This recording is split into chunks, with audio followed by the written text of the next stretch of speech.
I'm now pleased to introduce our commencement speaker, Ken Jennings. Ken Jennings is an author, computer scientist, and record-breaking game show champion, gaining hero status in 2004 when he won 74 games and $2.52 million on Jeopardy. And we learned that that record nearly got beat recently, but he still holds it. Today, Ken writes a weekly quiz based on the previous week's news on Slate, and he publishes Connections trivia puzzle online and in Parade. He has co-invented the trivia games Can You Beat Ken and Quizology, and has published 3 books: Brainiac, Adventures in the Curious, Competitive, Compulsive World of Trivia Buffs; Maphead, Charting the Wide, Weird World of Geography Wonks; and Because I Said So, the truth behind the myths, tales, and warnings every generation passes down to its kids. He lives in Seattle with his wife Mindy, his son Dylan, and daughter Caitlin, and a small, excitable dog named Chance. Please welcome the Michael Jordan of trivia, Mr. Ken Jennings.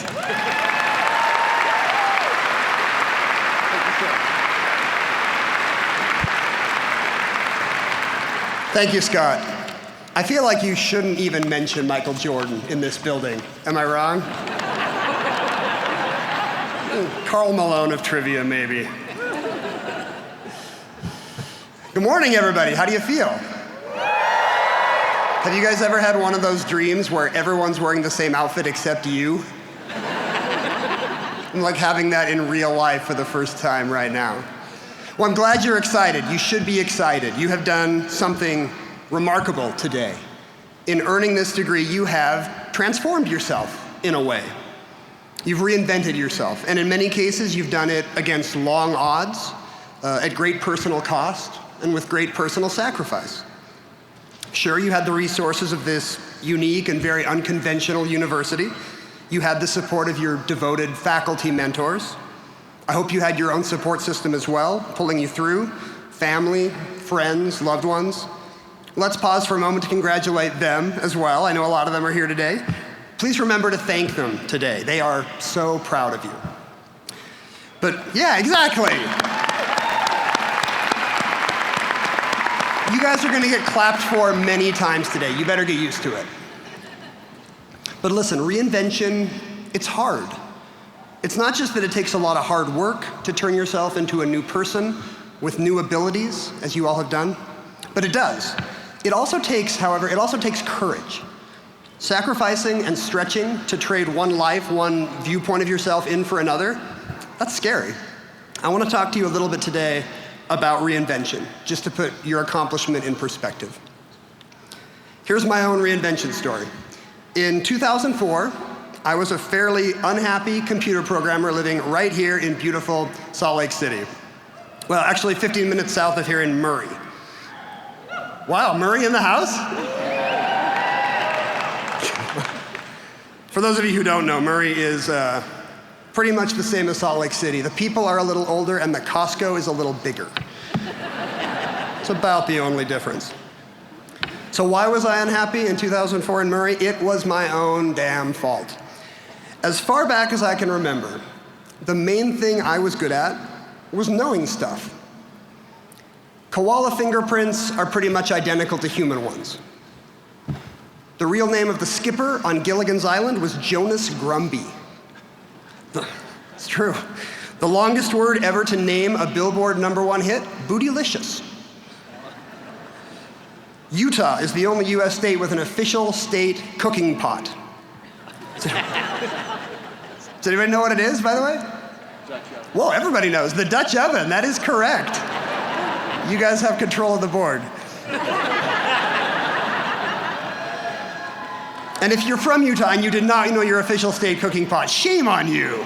What kind of citizen are you? Now you know.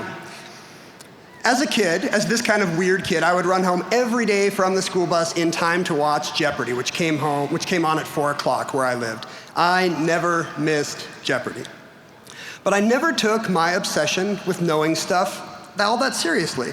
I certainly never had a guidance counselor tell me that it was a career. So in college, I studied English. I liked to write, and I liked to teach, I hoped maybe I'd be a writer or an English teacher someday. But then, the spring that I graduated, I got engaged. And then I got worried. Those are often two things that go together, by the way, as you may know. I was worried that I was not going to be able to support a family doing what I loved, on this vague idea of maybe being a writer or a teacher. A friend told me a joke. What's the difference between an English major and a large pepperoni pizza? At least the pizza can feed a family of 4. I know, right? Don't tell your friend that. So the whole enterprise started to seem a little bit shaky. I went to work, so instead I went to work for a friend's little internet startup, as was the style at the time, this was the year 2000, as a computer programmer. As it turned out, there were only 2 problems with this. Number 1, I didn't enjoy computer programming. And number 2, I was not any good at computer programming. I bet there are people here today graduating with computer degrees, am I right? Anyone? Anyone? Computer degrees? Make some noise. See, any one of you people could have had my job because I was terrible at it. You can probably see, sitting there from your comfy seats, what I had done wrong. I had made a bad decision out of fear.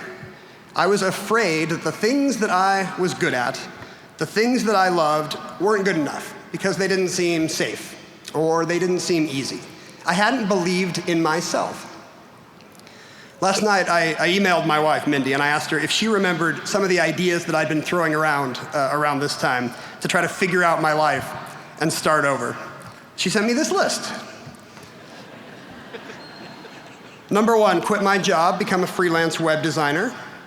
Number 2, take the Foreign Service exam, join the State Department, move to Romania or someplace like that, stamp visas in a US embassy. Number 3, start a business painting murals for elementary schools and children's bedrooms. I didn't even remember that one. Number 4, apply to law school. Wow, like you can see how desperate I was, right? So I was all over the place. At the end of the list, by the way, at the end of the list she wrote, the funny thing is you never did anything about any of them. You just complained. Thank you, honey, I appreciate that. That's very helpful. She's not wrong, though. I did not actually do any of those things. As it turned out, spoiler warning, I lucked out. On a whim, one weekend I drove down from here in Salt Lake all the way to LA with a friend, and we tried out for Jeopardy. We both passed the test. We were so happy. A year later, I was sitting at work and the phone rang. Ken, this is Bob at Jeopardy. We want you to come be a contestant on the show in 3 weeks. 3 weeks?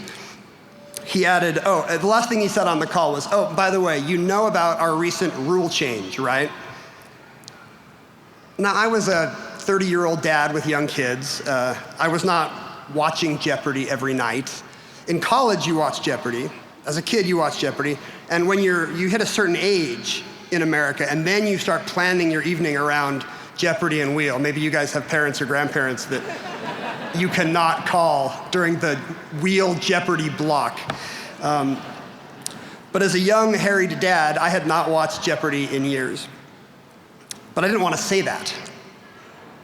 So I said, why don't you tell me which rule change you're talking about, and I'll tell you if I know about it. He said, we used to retire champions after they won 5 games, but now you can keep playing until you lose. Here's what I said. Okay, Bob, thanks. I'll make a note of that. But here's what I thought. Like, who cares? What are the odds that this rule change is going to affect me? But of course it did. Like that tiny rule change, which they had happened to make just a few months earlier, coincidentally turned out to be the thing that changed my life.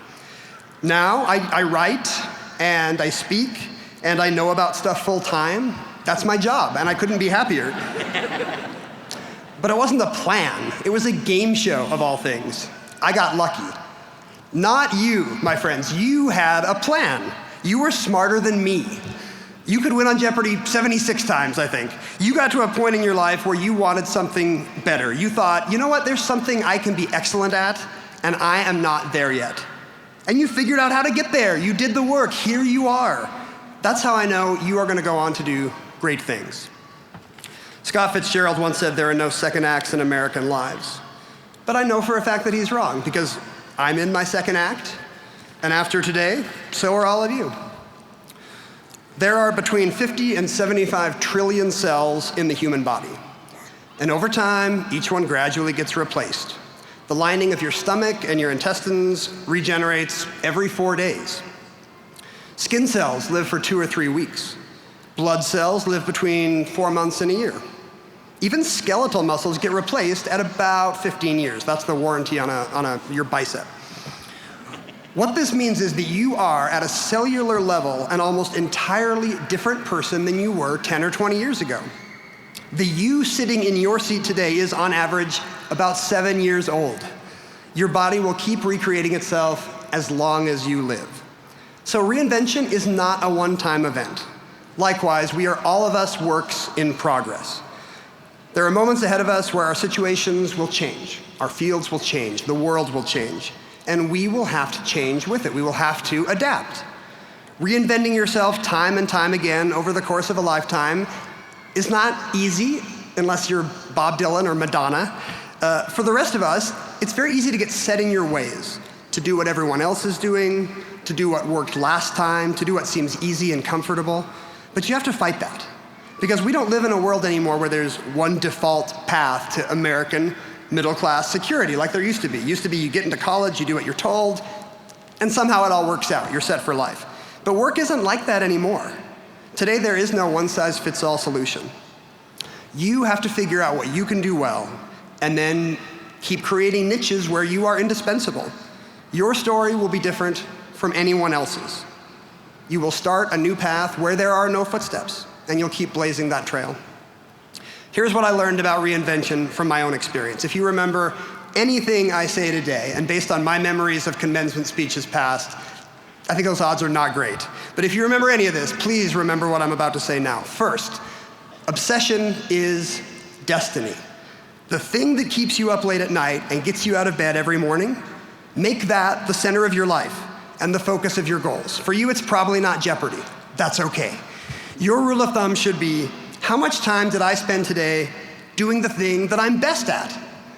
The thing you love and the talents that you have are sacred things. Take them seriously. Second, education is power. The things that you know and the skills that you've mastered are what make you, you. Because we're all the sum of the things that we've learned. And that education doesn't stop just because the bell rings at the end of a class or a diploma gets handed out at a commencement. We should keep learning something new every hour of every day for our entire lives. And you do it just by paying attention. That is the secret. The one thing I've noticed about every Jeopardy champion is they're not weirdos sitting at home memorizing the encyclopedia. Maybe a few of them are.